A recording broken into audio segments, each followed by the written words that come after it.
Podium Podcast. Lo mejor está por escuchar.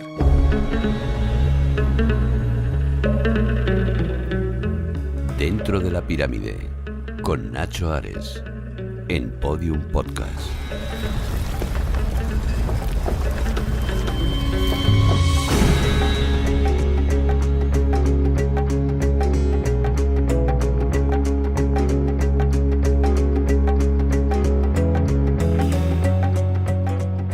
Bienvenidos a Dentro de la Pirámide. Comenzamos hoy un programa, un nuevo episodio, intentando descubrir los secretos del antiguo Egipto en estos viajes que cada 2 semanas realizamos dentro de la pirámide. Cada uno de vosotros recordad que es un bloque en vuestras suscripciones al canal con los que poder hacer más grandes este monumento de misterios, de arqueología, de historia, en definitiva todo lo relacionado con el antiguo Egipto. Y en esta ocasión, aprovechando que este episodio se abre el día 4 de noviembre, no podíamos dejar pasar la oportunidad de dedicarlo a Tutankamón.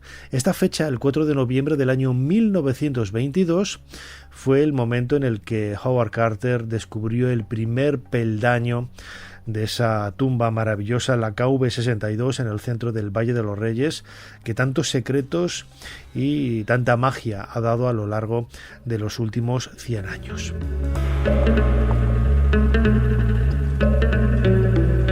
Hacía tiempo que no dedicábamos un podcast, no lo he mirado en el listado, pero hacía tiempo que no dedicábamos un podcast dentro de la pirámide a Tutankamón. Sí que es cierto que hemos dedicado varios vídeos en nuestro canal hermano en YouTube. Recordad, todos los domingos a las 8 de la tarde, hora de Madrid, tenemos un nuevo vídeo en este canal de YouTube. Ya estamos muy cerquita de los 100.000 suscriptores.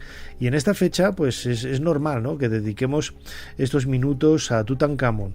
Más de Tutankamón, ¿no? Es un poco el título que he puesto a este episodio, en el que quería, pues abordar temas que nunca hemos tratado, en tocar elementos quizás más legendarios, de personas que estaban ligadas, ¿no?, como la figura de Harry Barton, el fotógrafo, a este proyecto arqueológico, el descubrimiento de la tumba de Tutankamón, y completar con este episodio, como digo, pues muchas de las informaciones y muchos de los relatos que hemos ido poniendo a lo largo de estas 6 temporadas ya de Dentro de la Pirámide. Como siempre, soy Nacho Ares, os doy de nuevo la bienvenida y no me queda más que descender esos 16 peldaños que nos llevan hacia el interior de la tumba del faraón niño, en el corazón del Valle de los Reyes. Esto es lo que se escucha cuando entras en la tumba de Tutankamón.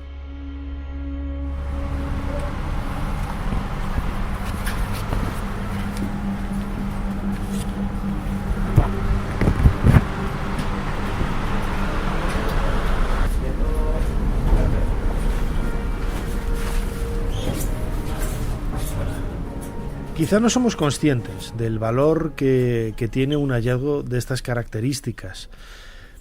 Es cierto, ¿no?, que la mayor parte de esos elementos de gloria del pasado del faraón niño vienen a través de la máscara de oro, de los objetos dorados que aparecieron en su interior. Howard Carter decía esa famosa frase, ¿no?, del brillo del oro por todas partes. Desde luego que sí, ¿no? Pero también de muchos de ellos se sacó infinidad de datos valiosísimos para poder conocer no tanto la biografía de Tutankamón, que hoy, yo siempre lo he dicho, 100 años después prácticamente conocemos lo mismo de él que hace 100 años cuando la descubrió la tumba Howard Carter, pero sí de un periodo de la historia de Egipto, la época de Amarna, que tanto cautivó a muchos arqueólogos, especialmente a Flinders Petrie, como quizás uno de los pioneros en la investigación de este periodo, el reinado de Amenofis IV, Akenatón, el supuesto padre, ¿no?, de Tutankamón. Estamos hacia el 1350, grosso modo, antes de Cristo. La historia del descubrimiento está ligada a un personaje, Howard Carter. Suppose most excavators would confess to a feeling of awe, almost embarrassment, when they break into a tomb closed and sealed by pious hands so many centuries ago. Yo me inicié en el mundo de la egiptología cuando tenía 13 años realizando un trabajo para el colegio sobre el descubrimiento de la tumba de Tutankamón.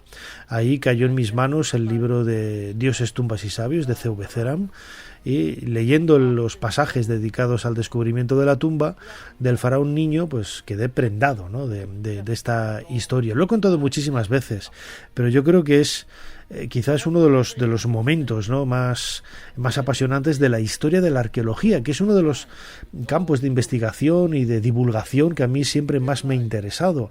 Es cierto que tengo mucho interés, ¿no?, en la figura de Tutankamón. He publicado ese libro por el centenario, ¿no?, Tutankamón, cosas maravillosas, o la novela La tumba perdida, ¿no?, que cuenta un poco la historia de los acontecimientos sucedidos justo después del descubrimiento de la tumba de Tutankamón.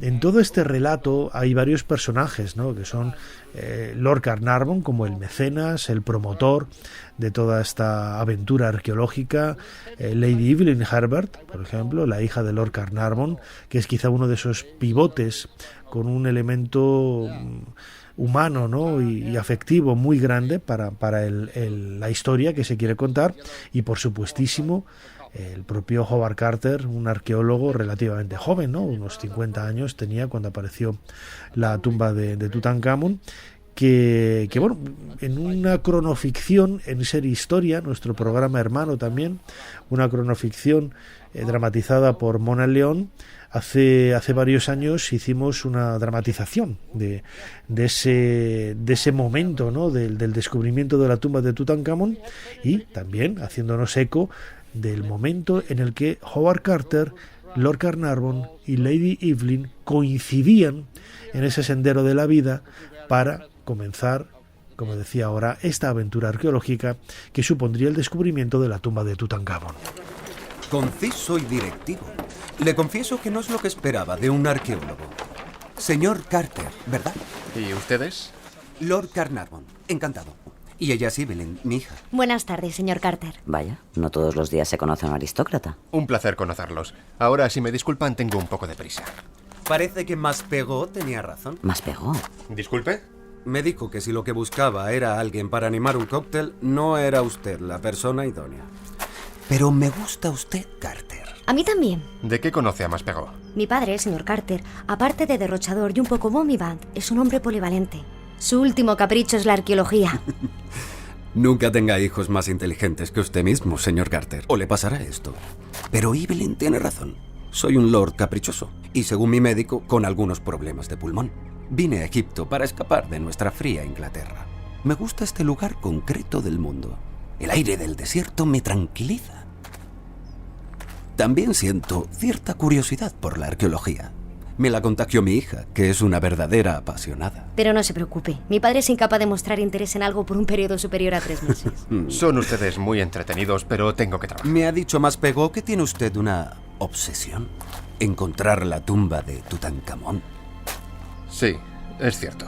Sin embargo, no cuenta con el dinero, y por sus modos, deduzco que tampoco con las habilidades sociales que le pueden ayudar en su misión. A lo mejor tampoco él es muy fino, pero yo de ti le escucharía. Hay algo en él que... Dígame, ¿qué es lo que le emociona tanto de ese tal Tutankamón? Ese tal Tutankamón, como usted dice, fue el último faraón de sangre real de la dinastía 18. Su nombre significa la viva imagen de Amón. Eso ya se lo he explicado yo, pero le está hablando en chino. Lo que yo quiero saber es por qué es tan importante para usted.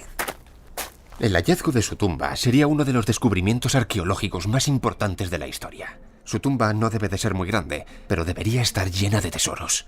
Entrar en ella nos contestaría a preguntas que aún ni sabemos que nos tenemos que preguntar. Tengo entendido que usted mantiene que está aquí, en el Valle de los Reyes, pero la mayoría de expertos creen que aquí no queda nada por descubrir. Se equivocan. Está aquí y algún día la encontraré. ¿Con qué dinero? Si no le importa que le pregunte. No lo sé. Le seré franco.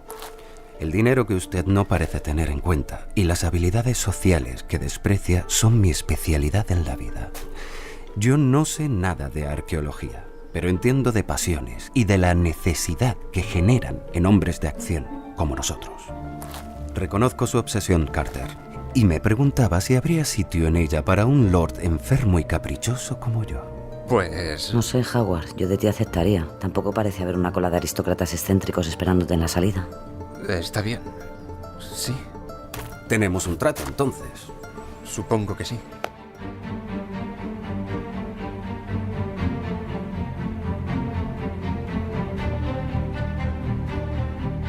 No es fácil conocer qué es lo que realmente sucedió, ¿no?, alrededor del momento del hallazgo de la tumba. Hay muchas leyendas urbanas, ¿no? Y yo creo que Howard Carter de alguna forma sabía dónde estaba la tumba de Tutankamón, ¿no? Recordemos que cuando él tomó esa última campaña, ese ultimátum que le había dado Lord Carnarvon, porque esa campaña 1922-1923 iba a ser la última, Carnarvon ya no tenía más dinero o paciencia para seguir trabajando en un proyecto de estas características.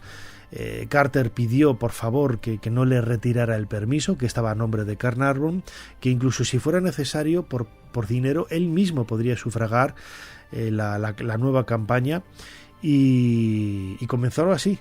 El 2 de noviembre del año 1922 Carnarvon se negó a que Carter pagara nada, lo hizo él y no se arrepentiría, porque yo estoy convencido de que Carter sabía que en ese lugar del centro del Valle de los Reyes había algo, ¿no?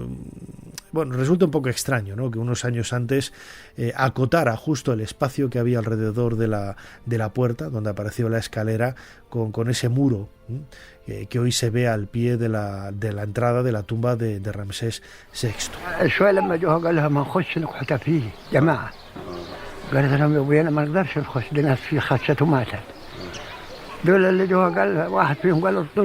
Es la voz de Hussein Abdel Rasul, uno de los últimos testigos vivos, ¿no?, del descubrimiento de la tumba de Tutankamón. Hussein era un niño de apenas 10-12 años que trabajaba como aguador en la tumba. Escuchábamos ahora un fragmento de una entrevista que concedió para la BBC en el año 1992 con motivo del 70 aniversario del descubrimiento, y la verdad es que yo conozco infinidad de entrevistas que se le realizaron en vida a Hussein Abdel Rasul, y en ninguna de ellas, en absolutamente ninguna de ellas, él decía ser ese niño aguador que encontró el primer peldaño de la tumba. Esta historia aparece tiempo después, cuando a finales de esa década de 1990 sus hijos, Mohammed entre ellos, intentaron, ¿no?, hacer protagonista a su padre de esta historia legendaria que había comenzado ya Howard Carter ya en la década de 1920 con esas conferencias que daba en Estados Unidos, y en donde en una de ellas al parecer dijo que había sido un niño, ¿no?, que al colocar la jarra en el suelo apareció ese escalón. Desde el punto de vista arqueológico es inviable, sobre todo porque no es mencionado ni en los diarios, ni aparece en las fotografías, ni hay una sola mención de nada de esta historia de la época, pero sobre todo porque un niño aguador no pinta nada en el fondo de un pozo. Con lo normal y lo que se hace siempre es que los obreros salgan fuera, suban, beban y vuelvan a bajar. No tendría por qué bajar el niño absolutamente para nada, más en un lugar tan inaccesible como era ese pozo en el que estaban trabajando su padre y su tío, que era lo que Hussein Abdel Rasul siempre había dicho. Hace unos meses tuve la oportunidad de hablar con uno de sus hijos, con uno de los hijos de Hussein Abdel Rasul, y él me contó y me reconoció casi a regañadientes que ellos habían sido los que habían descubierto la tumba, haciendo referencia a su abuelo, a su tío abuelo y en parte también a su padre porque estaba ahí, ¿no? Hay algunas entrevistas, como digo, de Hussein que menciona que él ni estaba en las cercanías del punto donde apareció ese escalón y que se escuchó el revuelo, y él fue y vio a su padre y a su tío que habían encontrado ese escalón. Aquí vemos a mi padre cuando él tenía unos 12 años, cuando la tumba fue descubierta en 1922. Él estaba con mi abuelo. Ya nuestro abuelo conocía a Howard Carter porque había descubierto el escondite de las momias reales de Deir el-Bahari en el año 1881. Entonces mi abuelo trabajó con Howard Carter y Lord Carnarvon, ayudándoles en los trabajos en el Valle de los Reyes. Esta es la razón por la que Carter dio el collar a mi padre después de abrir la tumba. Porque mi padre estuvo en la apertura de la tumba. Mi padre llevaba el cántaro con el agua que se cayó del burro sobre las escaleras y entonces ellos encontraron la tumba. Y por esta razón dio el collar a mi padre. And he gave the necklace to my father.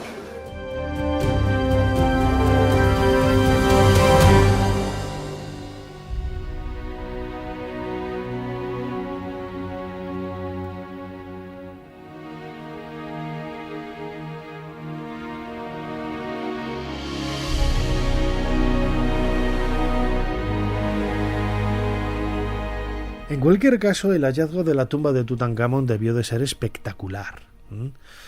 Quizás no tanto esa emoción al principio de saber lo que se tenía delante de sí, o seguramente sí. ¿Por qué digo esto? Porque siempre se ha sospechado que Howard Carter, quizá, como decía yo ahora, como apuntaba yo ahora, no solamente sabía dónde estaba la tumba del faraón niño, sino que además quiso conocer desde un primer momento qué era lo que se iba a encontrar.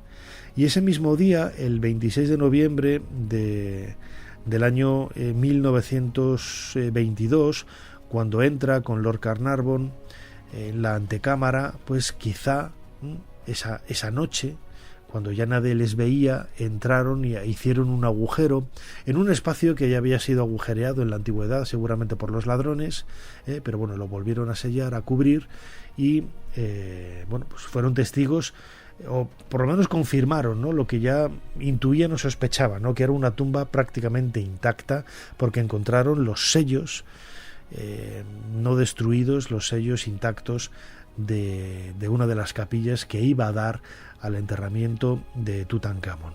Así se recreó en esa cronoficción de Mona León, cuando la hicimos para Ser Historia, junto con Jesús Callejo en ese cronovisor también hace unas temporadas. Por favor, Ali, manda a un hombre al Cairo. Dile que hemos encontrado la tumba y que no entraremos en ella hasta que él esté aquí. Como diga, señor Carter. ¡Rashid! Eres un buen hombre, Carter. El sol despunta por el horizonte. El aire es limpio y claro a estas horas, como lo ha sido día tras día desde hace miles de años. Carter, ¿está preparado? Sí. Lord Carnarvon, tu amigo, un paso detrás de ti, te cubre la espalda. Entraré con usted, Carter. La valiente Lady Evelyn, a tu lado. Cuando quiera empezamos, señor Carter. Y Ali, el mejor de tus obreros, te ayuda a abrir el camino. Recuerda esta foto, Carter. Es el momento más importante de tu vida. Vamos.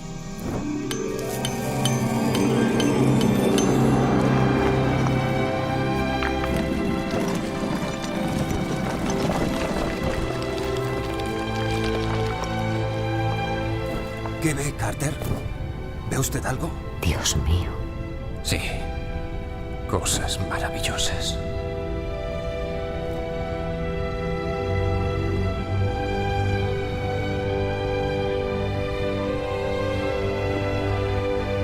Tutankamón, joven faraón perteneciente a la dinastía XVIII de Egipto, cuyo nombre original Tutanjatón significa imagen viva de Atón. Reinó durante tan solo 10 años. El restaurador, el armonizador, el tesoro de su tumba. Carter, ¿se da cuenta de que nadie ha entrado aquí en 3000 años?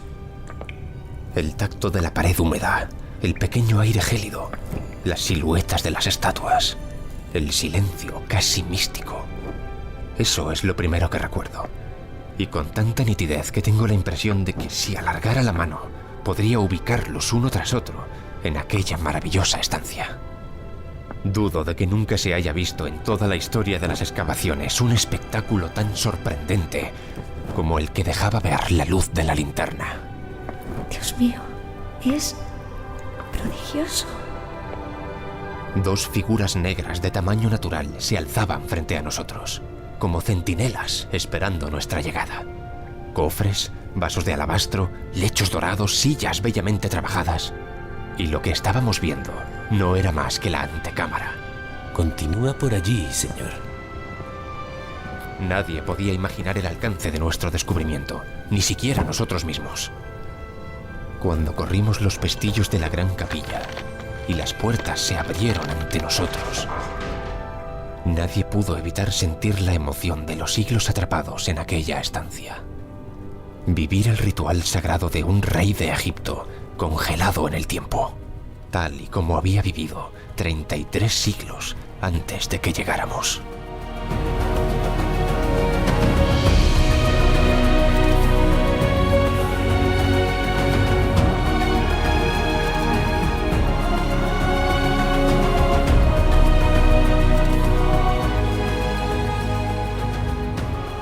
El duque de Alba fue protagonista también de la historia del hallazgo, ¿no? Recordemos esa anécdota muy desconocida hasta hace unos años, hasta que Miriam Secco la sacó a la luz en esa investigación del archivo del Palacio de Liria, la sede del Ducado de Alba en Madrid, en donde apareció un telegrama en el que desde la embajada del Cairo se hacía saber al duque de Alba que, pues siguiendo las instrucciones del rey de Egipto, a quien seguramente antes había hablado Alfonso XIII, después de conocer a Howard Carter en Madrid en el año 1924, le señalaba que comunicara a Howard Carter la recuperación del permiso para poder seguir excavando en el Valle de los Reyes en la tumba de Tutankamón.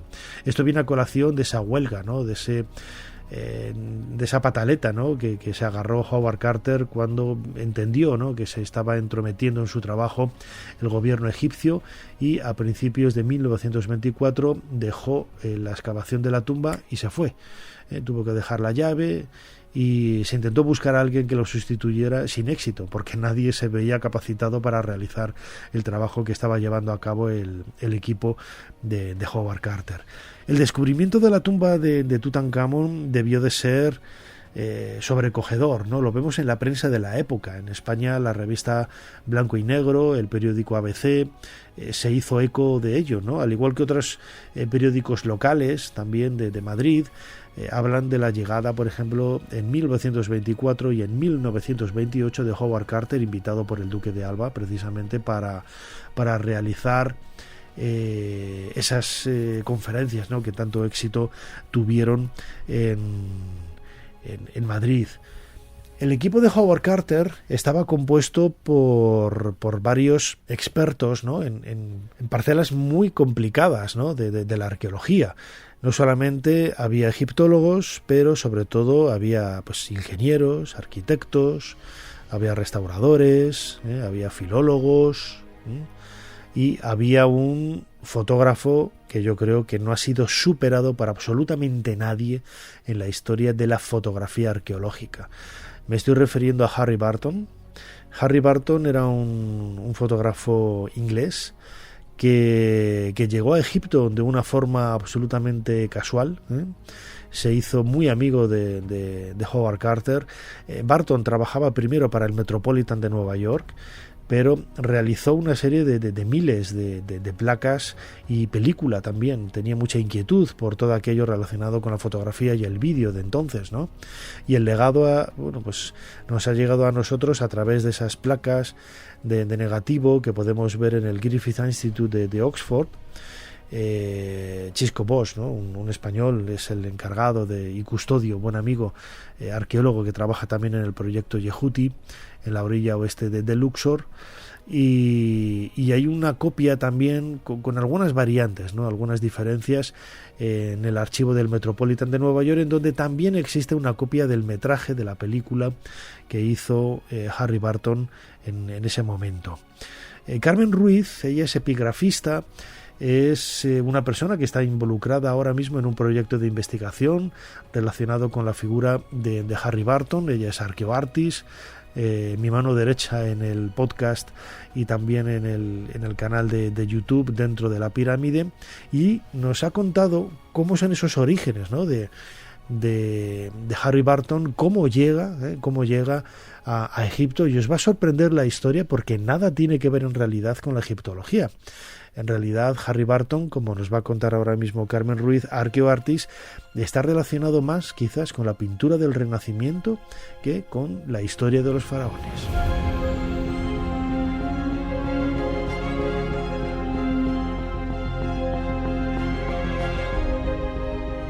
Harry Barton llega a Egipto de la mano de Theodore Davis. A Davis lo conoció en Italia, dentro de ese círculo de gente adinerada en el que él se movía gracias a su relación con Henry Howard Cast, que era un personaje de dinero inglés que estaba interesado en el mundo del Renacimiento italiano, y cuando Harry contaba con 16 años lo tomó a su cargo como secretario y como ayudante, y cuando él tenía 18 años ambos viajaron a Florencia y se estuvieron moviendo por la zona de Florencia y de la Toscana haciendo investigaciones sobre pinturas renacentistas para un libro que Henry Howard Cast quería escribir sobre Sodoma, un pintor renacentista italiano.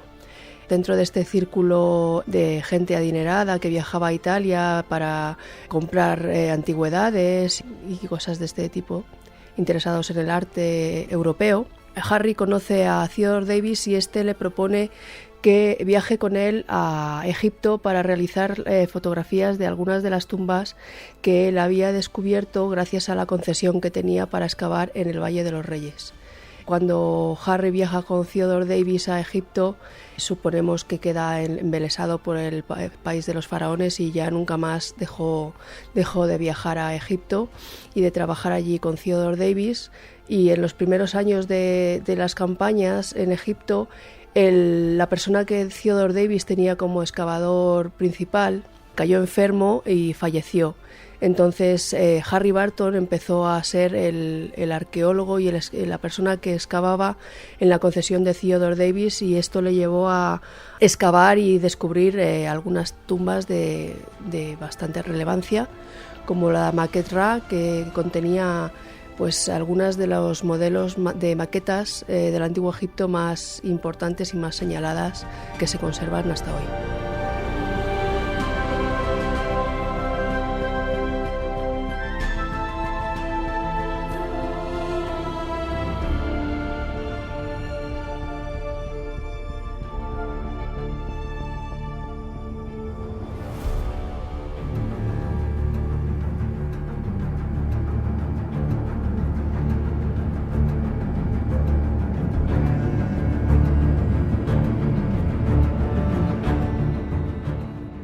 Esa preparación le conllevó, ¿no?, una serie de beneficios, en el sentido de que se convirtió en el número uno. Harry Barton, las fotografías que vemos ahora, echamos un vistazo, ¿no?, a las fotos de la tumba de Seti I, algunas de ellas en color, y estamos hablando de la década de 1930, fotografías en color que nada tienen que envidiar a las fotografías que se hacen ahora mismo en color.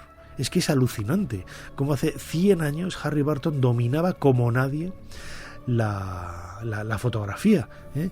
Y lo vemos en todas esas placas que decía ahora, por ejemplo, se conservan, yo las he podido ver en el Griffith Institute de Oxford, y es realmente alucinante, ¿eh? Los negativos en vidrio, en donde en algunos de los objetos, por ejemplo, vemos una mosca, ¿no?, y haces una ampliación brutal y no pierde absolutamente nada de calidad, ¿eh? La fotografía no aparece pixelada. Es absolutamente alucinante cómo pudo realizar fotos sin que apareciera polvo, sin que apareciera pues unos destellos, ¿no?, o se quemaran, ¿no?, o incluso esos trucos que utilizaba, ¿no?, para que el oro pareciera oro, brillara, pero tampoco cegara, ¿no?, a la cámara de fotos. Pues untaba la máscara y el sarcófago con una pátina de cera, de parafina, para hacerla un poco más mate, que pudiera dejarse fotografiar y conseguir con ello pues los tesoros, ¿no?, que nos ayudan, ¿no?, a conocer la historia del hallazgo, cómo fueron saliendo poco a poco esas piezas, que se complementa también con las fotografías que tomaron el propio Lord Carnarvon, que también era aficionado a la fotografía, y también Howard Carter, que tenía su camarita y también hacía sus fotografías. Lógicamente el peso, el 99% del proyecto lo llevaba a cabo Harry Barton, pero también se han conservado algunas de esas fotografías de de otros fotógrafos o incluso periodistas o aficionados, turistas que iban por allí con sus propias cámaras y tomaban instantáneas. Carmen Ruiz, ArqueoArtis, nos habla precisamente de esas técnicas tan sofisticadas que empleaba Harry Barton con gran éxito en el Valle de los Reyes. Harry Barton empezó su carrera como fotógrafo en Florencia, trabajando para Henry Howard Cast, fotografiando obras de arte renacentistas para ese libro, esa publicación que esta persona, que Henry Howard Cast quería llevar a cabo. Ahí nace su interés por la fotografía, pero su destreza empezó a destacar en Italia, ya que tenía que competir con algunos otros fotógrafos que estaban en aquella época trabajando por allí, gracias a que había mucho interés por la comunidad inglesa que estaba asentada en Italia con respecto al coleccionismo y a la adquisición de obras de arte del Renacimiento italiano. Poco a poco Harry fue desarrollando una técnica muy depurada y cuando llegó a Egipto, gracias a la experiencia que tenía fotografiando obras de arte, pudo poner en práctica todos sus conocimientos acerca de fotografía en Egipto. Obviamente el entorno en el que se tenía que desenvolver no era un entorno controlado como el que había encontrado en Florencia. Entonces se encontró con dificultades manifiestas como la cantidad de polvo que hay en Egipto, la necesidad de fotografiar en entornos muy oscuros como son las tumbas, y él desarrolló una serie de técnicas innovadoras en el momento, como por ejemplo lo que hoy denominamos pintar con luz. Harry Barton, para fotografiar el interior de las tumbas que estaban oscuras totalmente, se valía de espejos. Con los espejos introducía la luz del sol en el interior de las tumbas y moviendo estos espejos y haciendo una exposición fotográfica de larga exposición era capaz de conseguir que el interior de esas tumbas quedase iluminado a lo largo del tiempo y que la fotografía obtenida fuese de alta calidad, como si hubiéramos metido dentro pues un foco de gran potencia, y eso lo conseguía con la luz del sol.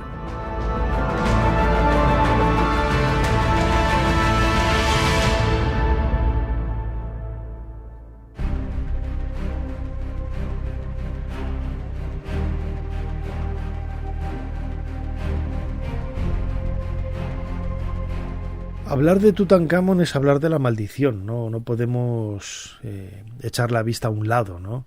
Sigue vigente, se siguen añadiendo cosas, se siguen añadiendo detalles, ¿no? a esa leyenda. Sin embargo, yo me quedaría como colofón a este episodio de Dentro de la Pirámide que hemos dedicado a Tutankamón, más Tutankamón, ¿no? Precisamente a lo que queda por descubrir, queda muchísimo. No solamente del estudio de las piezas. Howard Carter, por desgracia, solamente tuvo tiempo para poder hacer 3 volúmenes. Su idea era hacer varios más. Los 3 volúmenes que publicó son en realidad una propuesta de divulgativa, ¿no?, para el gran público sobre la historia del hallazgo, pero quedaban como otros 3 volúmenes que quería hacer, pues profundizando en algunas de las colecciones de objetos que aparecían en el interior, ¿no? Poco a poco se han ido publicando, ¿no?, pues monografías sobre las capillas, monografías sobre muebles, sobre sillas, sobre los barcos, hay alguna cosa sobre joyería. Pero lo he comentado en otras ocasiones, la máscara de Tutankamón, por ejemplo, que aparece en portada en infinidad de libros y de revistas, no tiene una publicación científica, ¿no? Y esto llama mucho la atención. Es cierto, ¿no?, que se ha hecho alguna aproximación en los últimos años, ¿no?, sobre todo en Nicholas Reeves, pero todavía queda mucho por hacerse, ¿no? Y no solamente los objetos, sino en la propia tumba. En la propia tumba, recordad que precisamente Nicholas Reeves propuso hace unos años la existencia de esas cámaras, tanto tras la pared norte como en la pared oeste o la pared sur de la cámara funeraria de Tutankamón, la única que tiene pinturas en la KV62. Bueno, pues el primer escáner que se hizo dio resultado más o menos positivo, el segundo fue negativo y el tercero, que pretendía confirmarlo, pues no se pudo llevar a cabo, ya que para que la lectura fuera correcta debían de desconectarse las máquinas que hay en el exterior de la tumba de Tutankamón y que controlan la humedad y algunos elementos técnicos que hay en la propia sepultura, ¿no? No se desconectaron y no se pudo hacer esta investigación porque realizaban interferencias, ¿no? Hacían interferencias en el escaneo. La revista Science publicó hace unos años la aparición de un pasillo paralelo, una habitación, un pasillo paralelo a ese pasillo descendente que lleva hacia la antecámara, ¿no? Bueno, pues esto ya nos está diciendo que hay algo más todavía por descubrir en la tumba de Tutankamón. Yo no creo, como dice Nicholas Reeves, que sea la tumba de la reina Nefertiti, pero desde luego hay que tenerlo en cuenta y hay que seguir trabajando en ello para poder, bueno, pues descubrir, ¿no?, algunos de esos secretos que, como digo, todavía están pendientes de ser hallados en la tumba de Tutankamón.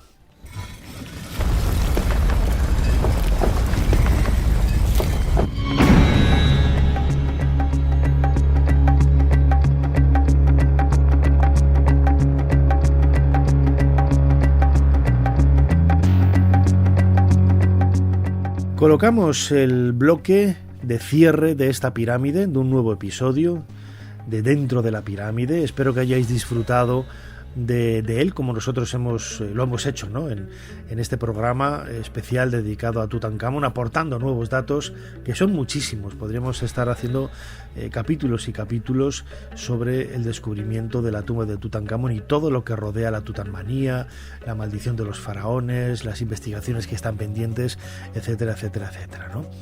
Muchísimas gracias a todos por estar ahí. Suscribíos, recordad que hay infinidad de plataformas para poder hacerlo, y nos seguimos escuchando y viendo aquí dentro de poco, Dentro de la Pirámide. Hasta pronto. Dentro de la Pirámide, un viaje a los secretos del Egipto faraónico, en Podium Podcast, con Nacho Ares.